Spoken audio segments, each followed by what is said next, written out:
أعوذ بالله من الشيطان الرجيم. بسم الله الرحمن الرحيم.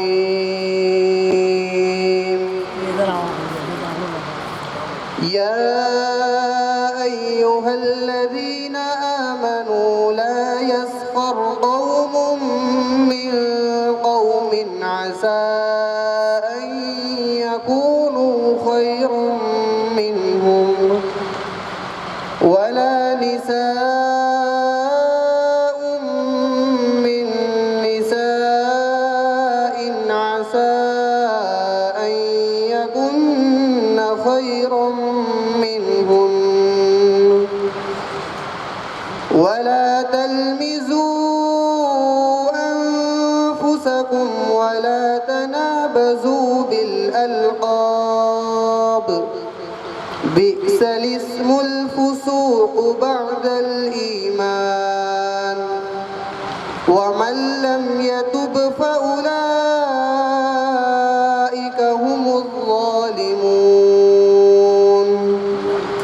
يا أيها الذين آمنوا اجتنبوا كثيرا من الظن إن بعض الظن إثم ولا تجسسوا ولا يغتب بعضكم بعضا أيحب أحدكم أن يأكل لحم أخيه ميتا فكرهتموه واتقوا الله إن الله تواب رحيم. يا أيها الناس إنا خلقناكم من ذكر وأنثى وجعلناكم شعوبا وقبائل لتعارفوا إن أكرمكم عند الله أتقاكم إن الله عليم خبير. صدق الله العظيم.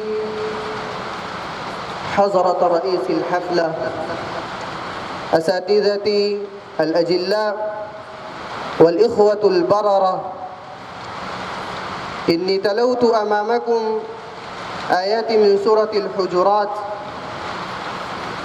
هذه السورة الخالدة مدنية وهي على وجازتها سورة جليلة ضخمة تتضمن حقائق التربية الخالدة وأسس المدنية الفاضلة، حتى سماها بعض المفسرين سورة الأخلاق. وحذرت الآيات التي تلوت أمامكم من السخرية والهمز واللمز، ونفرت من الغيبة والتجسس وإساءة الظن بالمؤمنين، ودعت إلى مكارم الأخلاق والفضائل الاجتماعية. إني أريد أن أفسر هذه الآيات باللغة العربية، فالمرجو منكم الاستماع. أيها الحاضرون الكرام، قال الله تبارك وتعالى في هذه الآية: يا أيها الذين آمنوا لا يسخر قوم من قوم عسى أن يكونوا خيرا منهم، أي يا معشر المؤمنين، يا من اتصفتم بالإيمان، لا يهزأ جماعة بجماعة ولا يسخر أحد من أحد، فقد يكون المستهزئ خيرا عند الله وأفضل من الساخر، كما جاء في الحديث الشريف الذي أخرجه مسلم من رواية أبي هريرة رضي الله عنه أن النبي صلى الله عليه وسلم قال: رب أشعث أغبر مدفوع بالأبواب لو أقسم على الله لأبره. وقال: ولا نساء من نساء عسى أن يكن خيرا منهن، أي ولا يسخر نساء من نساء فعسى أن تكون المحتقر خيرا منها وأفضل من الساخرة. ولا تلمزوا أنفسكم ولا تنابزوا بالألقاب، أي ولا يعب بعضكم بعضا أو ولا يذكر أو ينادي بعضكم بعضا بلقب السوء، وإنما قال أنفسكم، لأن المسلمين كأنهم نفس واحدة. بئس الاسم الفسوق بعد الإيمان، أي بئس أن يسمى الإنسان فاسقا بعد أن صار مؤمنا. قال البيضاوي رحمه الله في تفسيره: وفي الآية دلالة على أن التنابز فسق، والجمع بينه وبين الإيمان مستقبح، ومن لم يتب فأولئك هم الظالمون، أي ومن لم يتب عن السخرية والهمز واللمز فأولئك هم الظالمون بتعريض أنفسهم للعذاب. قال الله تبارك وتعالى بعد هذه الآية: يا أيها الذين آمنوا اجتنبوا كثيرا من الظن، أي ابتعدوا عن التهمة والتخون وإساءة الظن بالأهل والناس. وعبر الله تبارك وتعالى بالكثير ليحتاط الإنسان في كل ظن ولا يسارع فيه، بل يتأمل ويتحقق. إن بعض الظن إثم، أي إن في بعض الظن إثم وذنب يستحق صاحب العقوبة عليه. قال عمر رضي الله عنه: لا تظنن بكلمة خرجت من أخيك المؤمن إلا خيرا، ولا تعتقدن بها شرا وأنت تجد لها في الخير مكملا.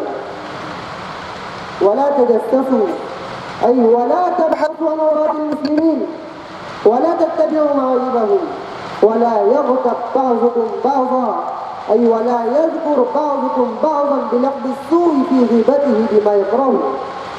أيحب أحدكم أن يأكل لحم أخيه ميتا؟ هذا تمثيل بصناعة الغيبة وقبحها بما لا مزيد عليه من التقبيح. أي هل يحب الواحد منكم أن يأكل أخيه المسلم وهو ميت؟ فكرهتموه، أي فكما تكرهون هذا طبعا فكرهوا الغيبة شرعا، فإن عقوبتها أشد من هذا. واتقوا الله، أي خافوا الله واحذروا عقابه بامتثال أوامره واجتناب نواهيه. إن الله تواب رحيم، أي إن الله كثير التوبة عظيم الرحمة لمن اتقى الله وتاب وأناب. وفي الآية حث على التوبة وترغيب بالمسارعة إلى الندم والاعتراف بالخطأ لئلا يقنط الإنسان من رحمة الله. قال الله تبارك وتعالى بعد هذه الآية: يا أيها الناس إنا خلقناكم من ذكر وأنثى.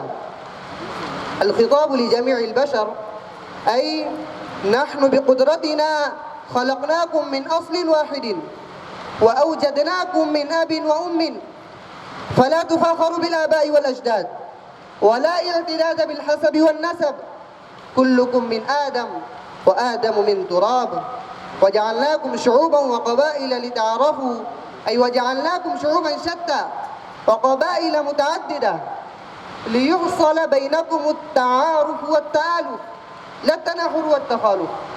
قال الإمام مجاهد رحمه الله: ليعرف الإنسان نسبه فيقال فلان ابن فلان من قبيلة كذا فقط. إن أكرمكم عند الله أتقاكم، أي إنما يتفاضل الناس بالتقوى لا بالأحساب والأنساب، كما روى جابر بن عبد الله رضي الله عنه أن النبي صلى الله عليه وسلم قال: لا فضل لعربي على عجمي ولا لعجمي على عربي ولا لأبيض على أسود ولا لأسود على أبيض إلا بالتقوى، كلكم من آدم وآدم من تراب. فمن سره أن يكون منزلة في الدنيا ودرجة في الآخرة فليتق الله، كما روي عن ابن عباس رضي الله عنه عن النبي صلى الله عليه وسلم قال: من سره أن يكون أكرم الناس فليتق الله. أيها الإخوة الأكارم، هذا تفسير وجيز لما تلوذ آيات من القرآن العزيز. وفي الختام ندعو الله ربنا الرفيق أن يوفقنا للعمل بها، وبالله التوفيق. جزاكم الله أحسن الجزاء، والسلام عليكم ورحمة الله وبركاته.